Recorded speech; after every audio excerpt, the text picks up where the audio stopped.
Աստվածաշնչյան ընթերցանություն ամեն առավոտ, հուլիսի 7, եղբայրներ, աղոթեցեք նաև մեզ համար, Առաջի Թեսաղոնիկեցիներին 5:25, Այս առավոտ մենք ընթերցողներին հիշեցնում ենք ավետարանի անձնվեր ծառայողների համար աղոթելու անհրաժեշտության մասին։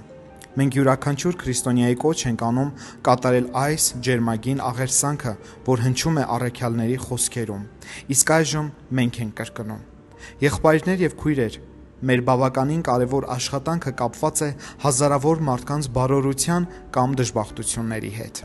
Մենք զբաղված ենք հոգիների փնտրտուքով, Աստծո հավիտենական նախախնամության համար, եւ մեր յուրաքանչյուր բառը ուղեցույց է հանդիսանում կամ դեպի անապակ կյանք, կամ դեպի հավիտենական անարգանք։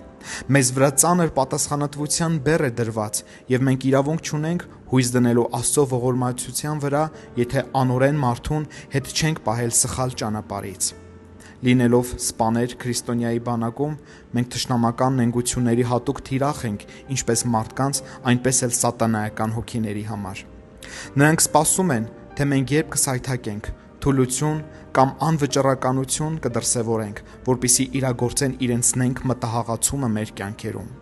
Մեր կոչման պատճառով մենք ենթակա ենք գայթակղությունների, որոնցից մյուսներն ազատ են,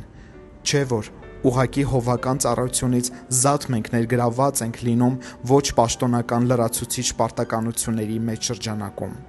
Մենք բախվում ենք բավականին խճճված գործերի, որոնցից լիովին տարակուսակի մեջ ենք հայտնվում։ Մենք տեսնում ենք ցավալի անկումը, որից սիրտը մխկտում է։ Մենք տեսնում ենք, թե ինչպես են միլիոնավոր մարդիկ կործանվում, եւ մեր տեղը չենք գտնում։ Մենք ցանկանում ենք օգնել ձեզ մեր քարոզներով, օրհնություն դառնալ ձեր երեխաների համար, օգտակար լինել հավատացյալներին եւ անհավատներին։ Այդ պատճառով թանկագին ընկեր, աղոթեք մեզ համար։ Վայ մեզ, եթե չենք աղոթում մեզ համար, սակայն երանելի ենք մենք, եթե ձեր աղոթքներում ենք։